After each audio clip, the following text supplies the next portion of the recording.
Gamiste, j'espère que vous allez bien. Je vous fais une petite review qui n'était pas prévue puisqu'il s'agit du numéro 71 que je n'avais pas prévu d'acheter au départ puisque je suis allé chercher mon numéro 72 que je vous ferai demain. Je vous diffuserai ça demain.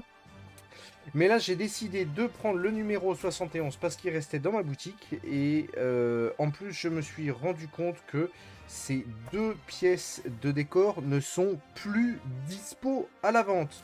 Donc, si ce sont des pièces qui vous intéressent, elles ne sont plus disponibles chez Games Workshop. Games Workshop, apparemment, a arrêté la production de ces pièces-là.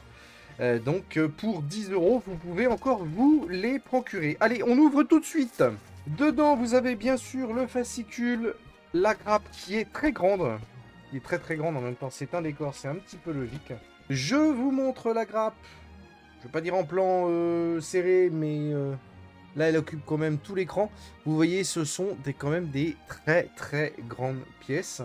Donc une fois montées, ça va quand même être assez sympathique. Et c'est surtout que ce sont des pièces qui ne sont plus trouvables pour le moment dans le commerce, hormis dans le magazine Mortal Realms. Donc un petit peu de détails, les griffons qui sont très très jolis, les pierres ici qui sont très bien gravées aussi. Bon, bah, comme d'habitude, hein, c'est de la qualité Games Workshop, donc on ne peut pas trop reprocher une mauvaise qualité à cette entreprise. Le numéro 71 va traiter du décor, puisque vous aurez les statues de Griffdog, les règles pour les parties multijoueurs et deux nouveaux plans de bataille.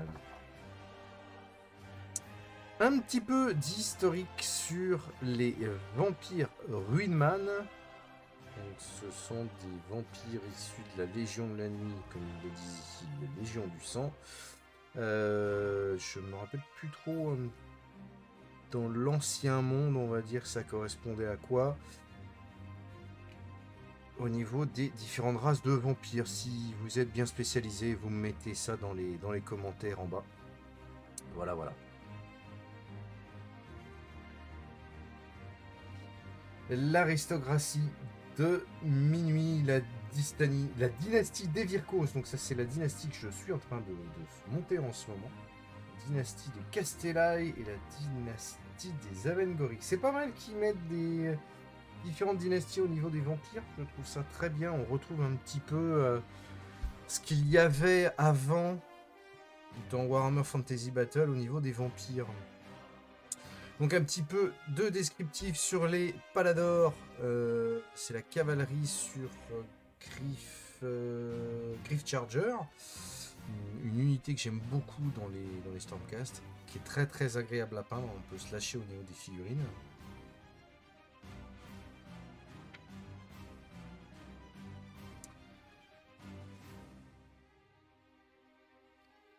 De l'historique sur Morathi, la divinité des filles de Cain.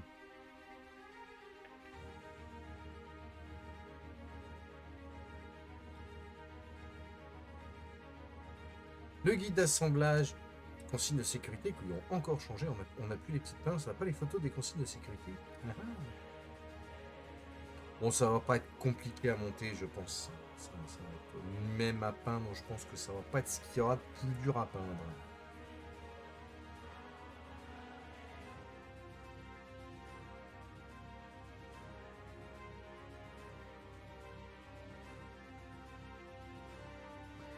Des photos des figurines une fois terminées.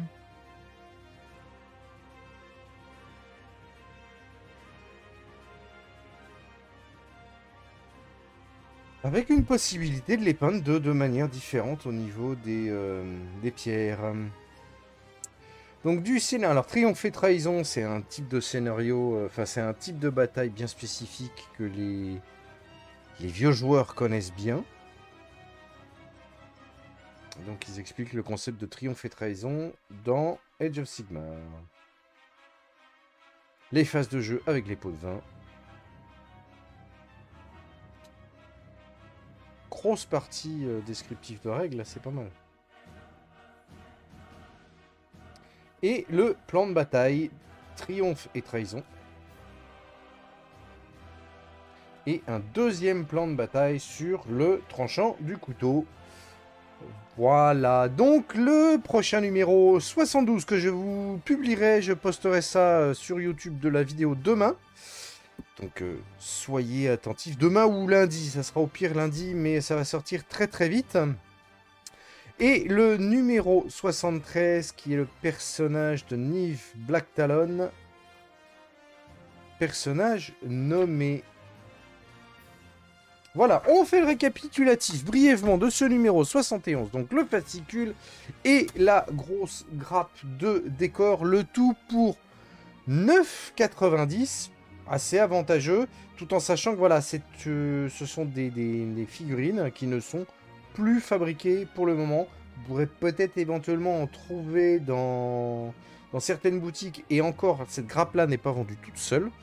Donc si vous avez une presse pas très loin de chez vous qui fait Mortal Realms, n'hésitez pas, prenez-le. Voilà les hobbyistes, j'espère que cette vidéo vous a plu. Comme d'habitude, les petits pouces en l'air, on partage partout à travers le monde. Et si vous n'êtes pas encore abonné, vous n'hésitez pas, vous cliquez sur le rond qui s'affiche ici. Et moi, je vous dis à très très bientôt pour de prochaines reviews. Salut à tous!